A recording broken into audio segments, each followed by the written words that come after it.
All right, you guys. Thank you all so much for being here. Welcome to our first webinar of the year with AGCCP. And today we're going to be working with Vertical. And Craig Geronda is going to be talking to us. Now, the story of this is beyond first contact resolution. And Craig is Vertical's Communications SVP of Customer Experience. I got, excuse me, I got to gab with him this morning. So we're really excited to bring this to you today and so glad that everybody was able to join us. I am going to be monitoring the chats. So Craig doesn't want to make this formal, if you will. We're going to be, kind of loose. And if you have some questions between uh, each, what's that called? Slide. Thank you. Between each slide, we're going to go ahead and if there are any questions, I might bring them up to Craig so he doesn't have to worry about it and I'll be right there for him. So don't forget, if you have some questions, please put them in the chat and I will take care of that for Craig. So without further ado, Craig, thank you so much again for being here with us today, and we are going to start. Thanks, Jody. Excellent.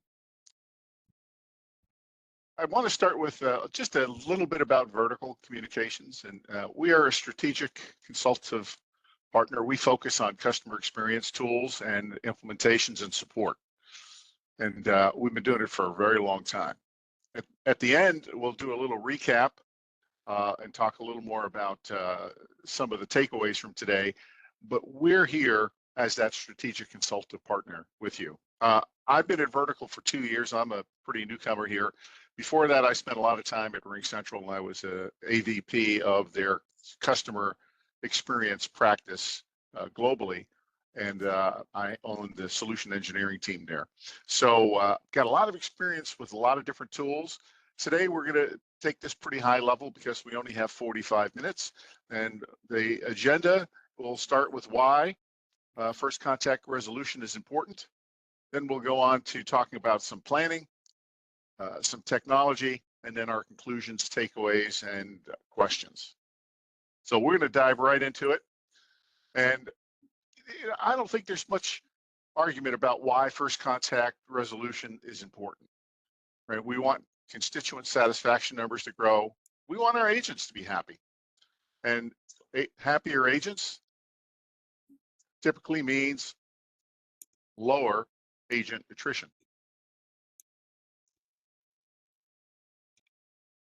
Sorry about that. My Siri was talking back to me.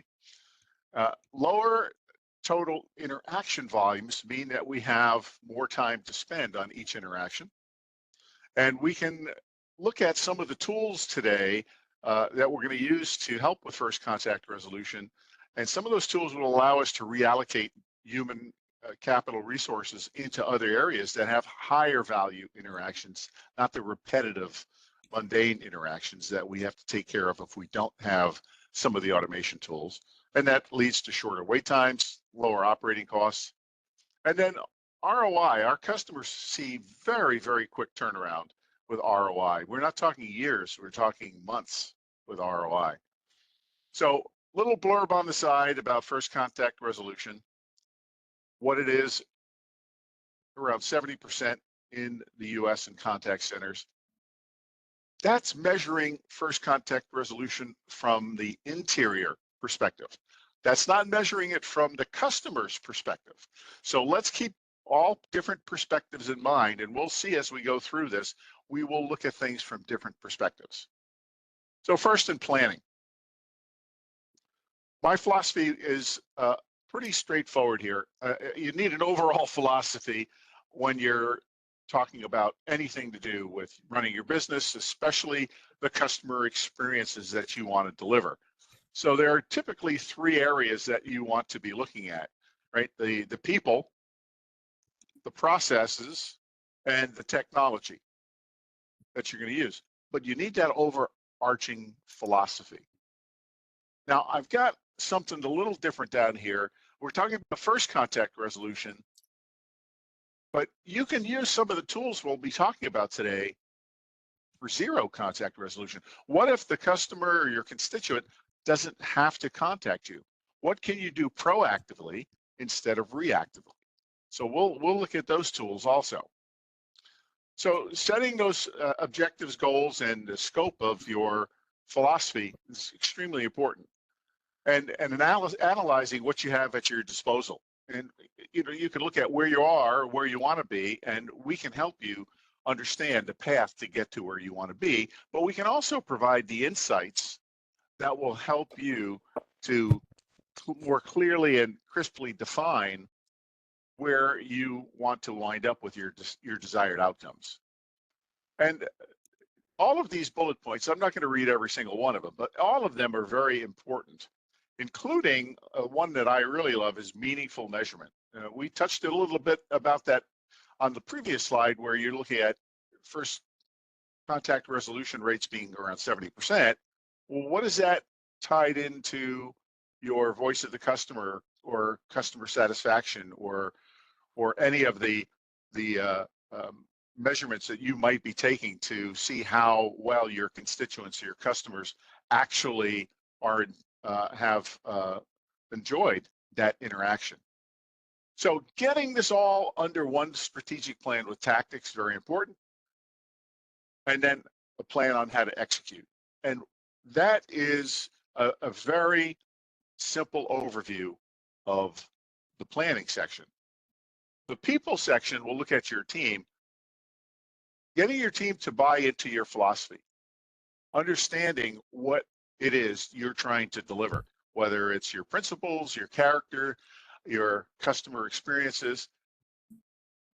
But another extreme point is we're not just talking about agents that sit in a contact center logged into a queue all the time.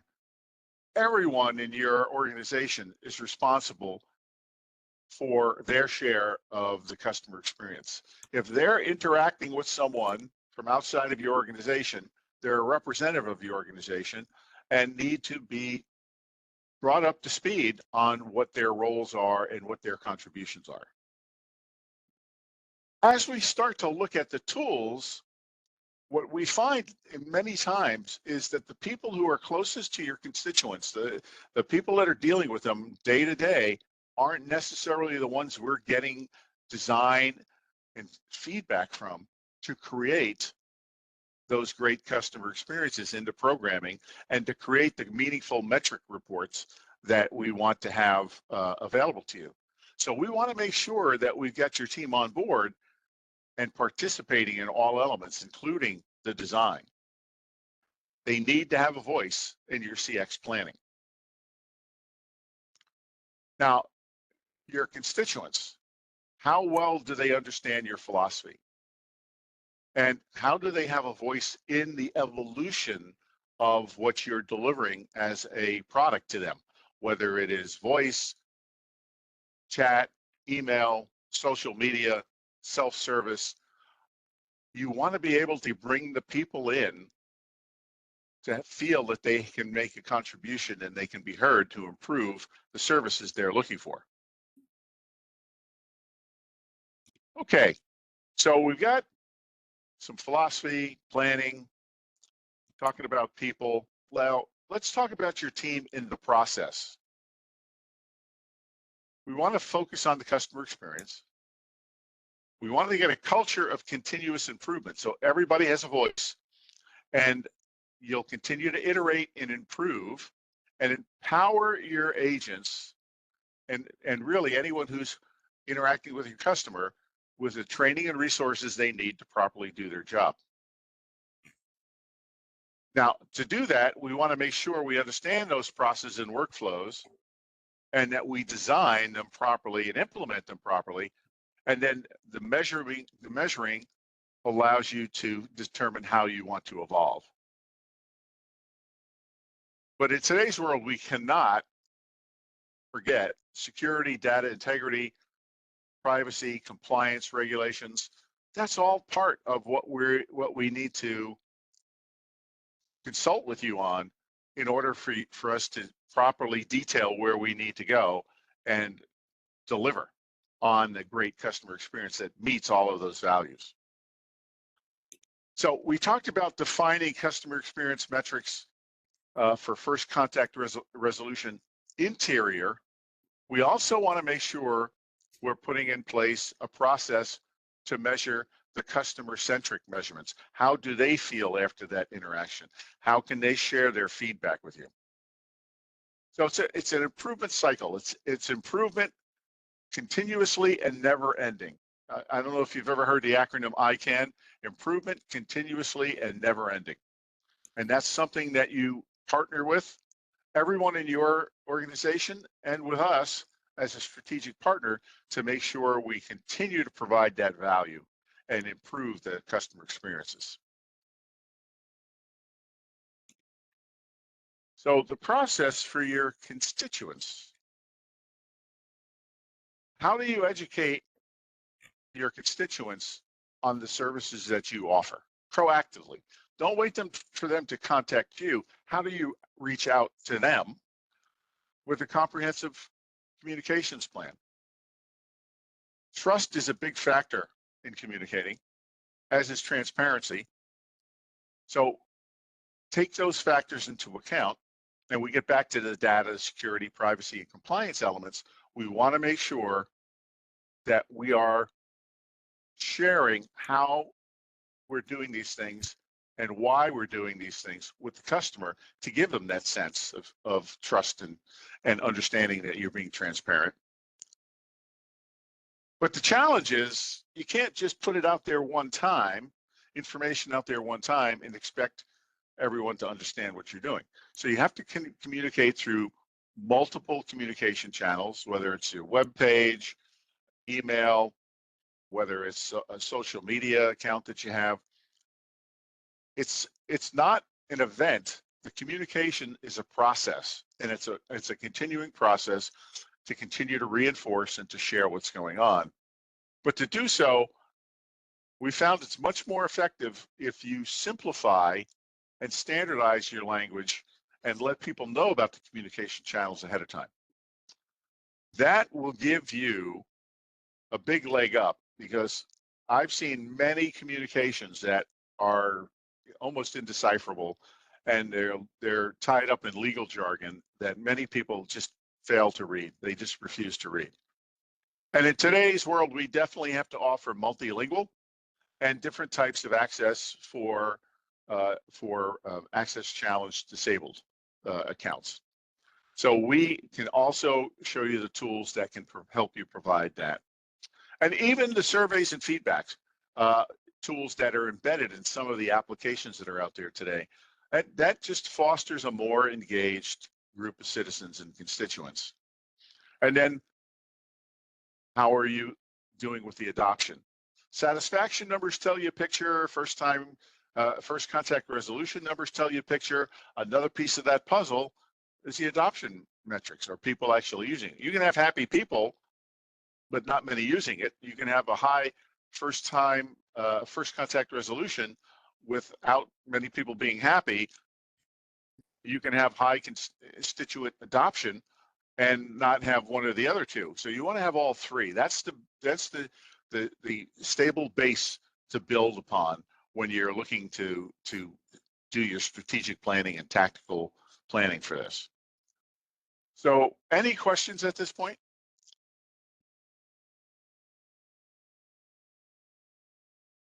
Okay, I'll take that as a no. So let's take a foundational look at the technology. We've got three terms here: UCaaS, CCaaS, and CPaaS. So UCaaS is unified communications. That includes your voice, your video, your messaging, your collab. That's typically rolled out to every user in the system in your organization. It's a very powerful set of tools. We used to just say phones or telephony tools. Now it's unified communication. And what we're talking today about is everything is in the cloud that we're talking about today. So you have your UCaaS. Then your CCaaS is your contact center. And that's a foundation of how you interact, more formal atmosphere with more formal reporting. And it too can be voice. It could be video too. We do have contact center tools that include video, email, chat, text, and social media. And then we have the platform, CPaaS. That's Communication Platform as a Service. And if we were thinking names of companies here for UCaaS, you would think RingCentral or Zoom. CCaaS, you would think companies like Genesis or Five9 or NICE or RingCentral or 8x8. And CPaaS, the one that typically comes to mind for most people, is Twilio. But companies like RingCentral, Vonage, 8x8, they all have CPaaS offerings. And the neat thing is some of them integrate them completely together. So if we're looking at integrated UCaaS, CPaaS, and CCaaS, different companies describe it slightly differently, but it's putting that all into one platform where you have access to all of the features and all of the functions. So you're not isolating the people in the UCaaS solution from the people in the CCaaS solution, right? Your contact center agents still have presence and a directory and the ability to transfer calls to and from the UCaaS users. Now that becomes very important as we look at improving customer experience and first contact resolution, because we want to take as much friction out of the interaction as possible and allowing us to communicate freely internally while we're on the call with the customer or while we're in an interaction with email or chat or video with a customer is extremely important. That shortens the time that we need. It improves our ability to communicate and deliver an answer in a first contact resolution. So this is how it would look. This is a diagram from 8x8. So they put cloud, contact center, meetings, messaging, all in one system and provide all different types of tools and capabilities within that system. This is a little different. This is RingCentral. And what's different about companies like RingCentral, Zoom, Dialpad, what they're doing now is they're using AI as a core additional toolkit to empower everyone with AI in specific areas. Now, every company is a bit different, but these AI tools provide a significant advantage in many areas, as we're going to see in a second. But you have the ability to take this into one platform, fully integrated, to really boost your ability to deliver that great customer experience and communicate internally and with the customer or constituent. So let's take a look at some of the tools that we would have to shorten first contact resolution or to improve first contact resolution. The first one on the top left is agent scripting. Platforms give you the ability, in this case, I'm using RingCentral, RingCX, as you can see, to create scripts for the agent to, in an interaction, to go by that script with the customer and interact with that customer. This provides a very structured environment. However, it will allow that agent to also capture information when they are executing the script and give them some statistics. Now, if we look at the top right-hand section, AI-based call summaries, in RingCX, they do AI-based call summaries as a component of a voice interaction, meaning that it's going to summarize and give you a pop-up window where it says submit disposition, a pop-up window that you can read what the call was about in summary, and the agent can accept it or modify it. This saves a huge amount of time in that you're capturing summaries, which many times you don't. You're capturing highly, highly accurate summaries, and you're giving the agent a chance to append them to make sure they're completely accurate. Now, as we look at that, the next one could be considered a supervisor tool, but it's also an agent tool. So not only can you summarize calls, you can provide conversational insights on the calls. So I can see all of the call, the call transcript, and see everything that's going on. And the AI will actually rate the sentiment, the energy levels that the agent has, the talk time. It will look at factors like keywords, if you want to filter on keywords to see if any flagged words show up in that interaction. And it will give you a really good insight as you look through each individual conversation. But the supervisors get to see the patterns and the trends also when we get to that screen. Now, what's also important here, I'm going to jump to the far right, is not only can we do agent scripting, but you can subscribe to AI-based agent assist. And what that means is the AI is listening, not just to take a summary, create a summary, or to take the transcript and rate it, but also provide contextual information during the call real time. So if a constituent asks for something that the agent would normally have to look up, it might be delivered to them. For example, a form, a URL, it could be anything. And that is a very big advantage because it requires you to put a little effort in to help prepare the AI agent assist, but it's really going to cut down on the amount of work and time that an agent has to spend during an interaction. And that could be for voice or video. That could also be for chat or SMS. So these agent assist tools can span all types of different interactions.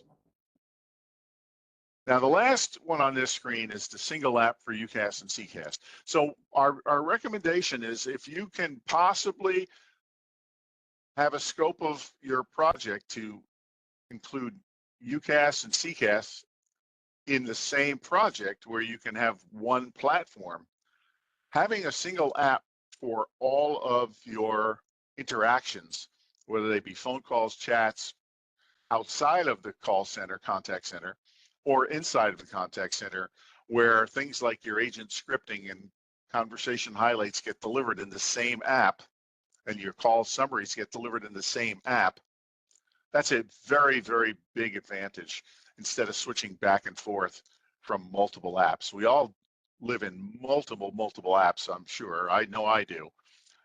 To reduce that number of app flippings or switching back and forth takes a significant load off of the agent. So let's jump over to what we can use for improving first contact resolution for supervisor tools. So analytics is a very big key. I like to call them meaningful measurements, but actionable analytics is another very powerful term. Looking at every facet that's important to you. So defining those meaningful measurements, and they can be delivered to you in a dashboard, like in the middle, real time, or historical reports where they're sent to you automatically. Pretty standard. Well, what about AI-based quality management coaching insights? So looking at a person or a team and looking at all of the things that are going on, like we talked about before with talk time and sentiment and any keywords that are floating around, and share your feedback with the agent and document your feedback with the agent. Very powerful. Now, we had AI assist for agents. We also have AI assist for supervisors. So it puts that power of AI assisting a supervisor while they're looking at multiple interactions. And then in the center, what we're looking at in the center on the bottom, AI-based quality management. So this allows you to look at team calls or individual calls and look at what's going on and drill into each of those calls. If you see yellow, for example, on the second call down, you can drill in and see why the system scored that as a yellow instead of a green. And then you can provide that AI-based QM coaching insight back to that agent. Now, one of the things that we really, really like is putting up a sentiment analysis dashboard, and you can start to see what's going on. And the size of the object in this rectangle determines how frequent that term or phrase or word is coming up. And it is one of those areas that allows you as a supervisor to have a more visual look quickly at what's going on. And there are different setups you can have in here. You can choose to configure this in multiple different ways, but typically it is used as both a real-time tool and a retrospective tool. So to go back and look back and see what's going on. And then you can look at patterns and trends over time. So not only is it real time, not only is it retrospective, but it gives you that ability to have that film strip and look over how things are changing over time. And that's context and contrast, two very important words in meaningful measurement. Having a baseline and understanding how you're doing. Are you doing better? Are you doing worse? Setting a new baseline, setting thresholds. Very important in how we construct your meaningful measurements. Well, Okay, Craig, I'm gonna take a Jamie break for a second there. Yep, go yeah, ahead. Jamie from Columbia did have a question. Could you explain a bit more about what sentiment analysis grades? Is it looking for tones of voice, some keywords that are being used? Yeah, so different tools from different service providers do different things. So some tools will be based specifically on words or phrases, and they allow you to flag certain words or phrases to pop up and give you an alert. And the AI-based tools will really look at, as we go here, they will look at the energy that an agent has, the tone of voice that the customer might have. It'll look at different factors because the AI is comparing them against large samples of other conversations, and it actually makes qualitative, ratings for those interactions. So yeah, it does both in some cases. That's why working with it, there's so much noise out in the real world about so many different platforms. It's really defining that customer experience, what you want to measure, and then working with a partner who's strategic and consultative to find that right solution. Because there are literally a couple of dozen solutions that can do this. I hope I answered that question to your satisfaction. All right, so I'm going to go one more slide because we talked about agent and supervisor. And remember earlier, I said that every member of your team has a role in CX. But not every member of your team is sitting logged into a queue, ready to take interactions. So some companies, in this case, I'm showing you 8x8, have come up with non-agent agent licenses. There's no better way to say it. So these are licenses and tools for supervisors who might not have a contact center team, or a manager who might not have a contact center team, or someone in a department that is needed to bring into a situation to get an answer for, but they're not in a contact center team. However, you can give them the tools to have visibility into where they can help. This is a very, very new type of license that's out there in the marketplace. And not only do they give the non-agents the agent tools, but they also give them supervisor tools for non-agents. So I can be, let's say I'm a manager of a department that people call up and ask me questions from the contact center all the time. I can be logged into a queue.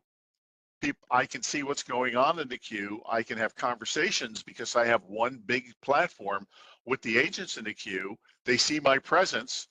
I can be brought into that call and still reported on inside the contact center instead of transferring that call to a different phone system or out of the contact center. So your integrity of your reporting remains extremely high, and it's still on that first contact.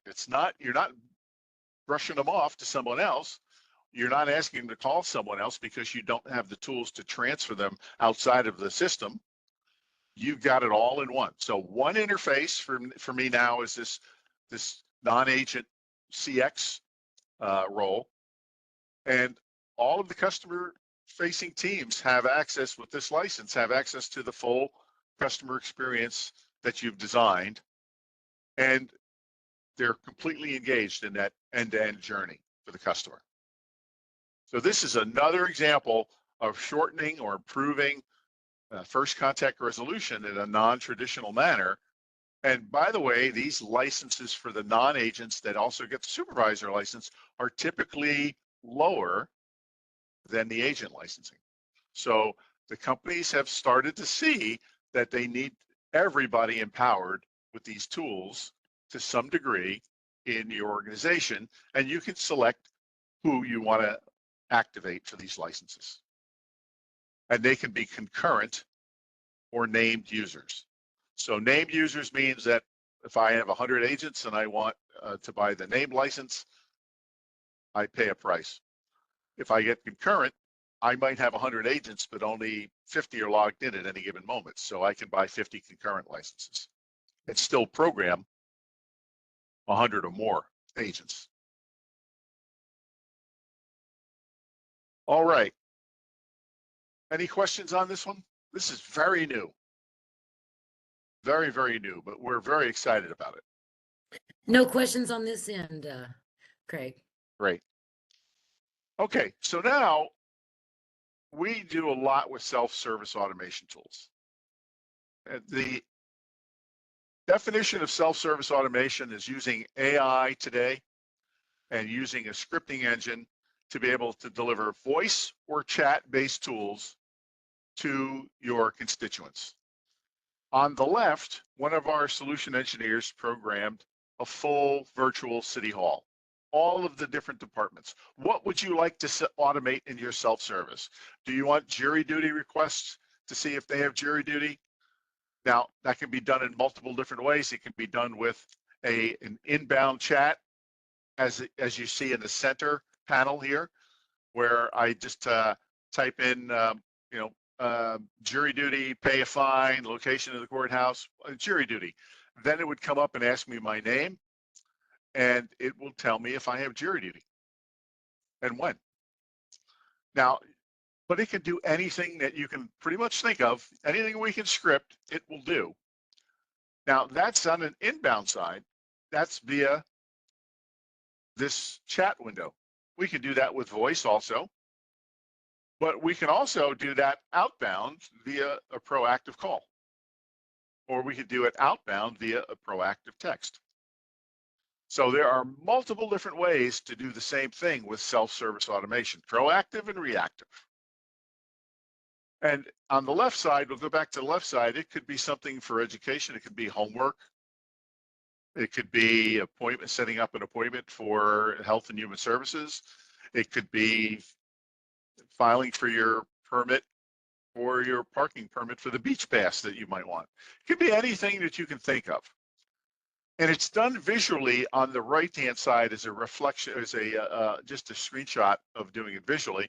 And it's very straightforward, whether you want us or a partner like us to do the programming for you, or you want us to train you on doing it. It is not extremely difficult because the visual nature of the programming allows a pretty good steep learning curve. Now you'll notice at the bottom, it says, consider using human in the middle. So whenever we're looking at anything that's going to pass to a customer that is not curated by a human, we like to put human in the middle. And human in the middle is really working with human and the AI collaboratively to evaluate and train the AI models and systems. So the agents will actually provide suggestions and annotations to the programming. And each of the systems are a little different, but they all contain some significantly highly configurable tools that allow you to find the source, of course, of the data you're presenting, but their roles and what they can actually provide back to you in text or voice in terms of responses. You don't want AI running wild. So human in the middle is a very good posture and a very good practice to take. And I think the other thing that I like to tell people here with all of these new AI-based services, it's not a set it and forget it. You want to continue to measure and evolve and continue to improve the experience you're delivering. And as the data changes, as the world changes, as the constituents' questions changes, it's going to continue to learn. It's going to continue to evolve, and you want to be on top of that. That will help you with that first contact resolution. Of course, from these tools, you can offer the constituent a path to get to a different interaction type. So from this chat in the middle on courts, you can offer a path to a live agent, or you can offer a path to a video call. Whatever you have enabled, whatever you have programmed, it's up to you to determine what interaction types you want to provide. So some more digital tools. I find that people are getting more and more of their news through social media channels. I think we learned that in this past election. And your ability to not only react to posts that are in Facebook or Instagram, but to be proactive in those environments can really improve your ability to deliver a great customer experience. Many of the platforms today offer multiple digital or social media channels.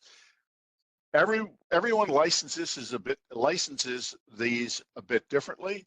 For example, RingCentral, they're all just included. With some other service providers, you license each of the channels individually. However you do it, just make sure that that's part of your strategy and tactics in your communications plan, because this is a wave that allows you to be reactive and proactive. Now, below that is SMS mass notification. So this is not a chat window like we saw with the courts. This is real SMS. So all of these platforms typically have an SMS component to it, whether it's standard or optional, and it allows you to do one-to-one, one-to-many. It allows you to do it as a blast outward. So now we get to zero contact resolution where they're calling in or interacting in some inbound channel, but you're sending notifications outbound. That could be an emergency, it could be a notification, a reminder, it could be anything you'd like. You can create as many campaigns as you'd like. You can automate it. You can create templates. These are very powerful systems. And in some of the systems, for example, 8x8, you can actually interact with the customer through this. So I can send a notification out, and the interaction response coming back would be queued up to an agent in a contact center queue for SMS. Now you're measuring. Not only are you able to run reports in your dashboard on the SMS messages coming out, you can now measure that as a channel coming back into a company like 8x8. Very powerful. It's a tool that allows you to be proactive and communicate whatever you want to communicate, whenever you want to communicate. Now, of course, SMS is I'll say, is fraught with trouble. for companies that are out there. So SMS has to get registered. You have to have your numbers registered. We help you with that to get them registered. And then you want to be very careful that you are sending clear, crisp messages that don't get interpreted wrong. And you can get you can offer opt-out. So all of these tools will offer an opt-out version, opt-out option for the recipient. So another first contact resolution tool to help first contact resolution, automated voice dialers. So these are, in some tools, they're included at no charge. You just pay for the usage. Some tools are included and there's no usage charges in the US and Canada. Everyone's a little different. But the nice thing here is you can do one-to-one outbound dialing, or you can do mass outbound dials. Again, it just brings it into the platform instead of using a third party. And because it's part of the platform, it's part of the overall database, and it's part of the reporting engine that's included. Very powerful. And the last one on this page is a pretty good one. I like this a lot because it offers you the ability to take credit cards over the phone and still be PCI compliant. So there are tools that integrate with 8x8, Zoom. In this case, it's a Zoom integration, 8x8 Zoom, Ring Central. And these integrations allow you to take and obscure or obfuscate the credit card number in a recording, so you're PCI compliant, or you can send a text to the person, and when they click on that text, it opens up a web page where they can put their information in, and because it's tied together with a unique URL, it sends it back to the contact center so the agent knows when the payment's been made, processed, right? So it's very, very nice to have if you take any credit card processing at all. Okay, we're getting close to the end here. Another first contact resolution, which is big, and we see this in virtually every customer, application integration, whether it's Office or Google or Microsoft Teams or Microsoft Dynamics or Salesforce or any of the hundreds of different applications to integrate. You want to make sure the platform that you are selecting has that integration you need. Now, companies like ourselves, Vertical, we're a bit unique in this, in that we have our own internal application development team, meaning that we can actually do custom application integration, whether it's because the app isn't integrating and doing the exact things you want, or you have an app that is not certified or integrated already. We can help you with either or. And that's a very big factor. Our larger customers use the heck out of our application integration development because it makes for a much better customer experience and agent experience if you can provide that contextual information right at the time of the call, whether it's a screen pop to bring up the customer because you know their identity, or because you've asked questions and you know their intent before they've transferred it. But you have a lot of flexibility in application integration to help reduce that first contact resolution. So just a quick slide here on some of the value prop here. Again, productivity, faster resolution, more satisfied customers. And because it's all integrated, we can write to that application. So let's say it's Salesforce or MS Dynamics. We can write, not only can we write to that database and customer record inside of Salesforce, giving you that context inside the customer record. If you're recording the call, we can even drop the URL of the call recording into that customer record. It makes for a great experience. Alrighty, so that brings me to the conclusion and takeaway slides. We talked about this up front, right? All of the benefits. On the left-hand side, satisfaction of everybody involved, low attrition, just a better overall process. And instead of talking about zero contact resolution on this slide, what I wanted to say is work with a partner. We're a great partner to work with because we've got years and years and years of experience. We've got a very large staff, but we can help you with insights into non-linear learning, meaning that we can leverage our experience and know-how to help you avoid the mistakes you might make in a linear learning model. And I think that makes a huge, huge difference. And that's the presentation, and I'm ready for any additional questions. That was fantastic. Thank you so much, Craig. Thank you. We have a little bit of time for some Q&A if anybody would be interested in unmuting yourself and chatting. I think Julie's gonna say a little something too if we don't have any questions.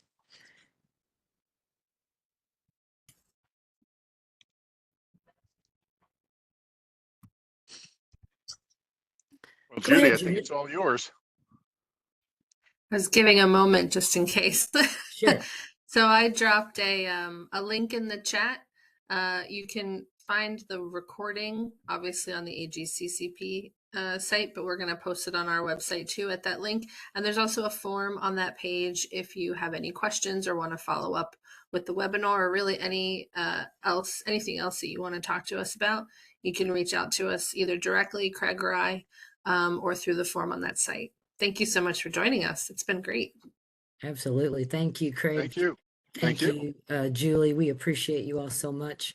And we like doing this. So if anybody has any ideas or suggestions for other webinars, just throw some information our way on AGCCP and we'll take that stuff into consideration. But this is Vertical's second webinar and within a year, yeah. And we just really enjoy you all being here and taking the time to be with us as well. So we've got a lot of thank yous over there. And again, if anybody has any questions, I'm gonna hover for just a few moments.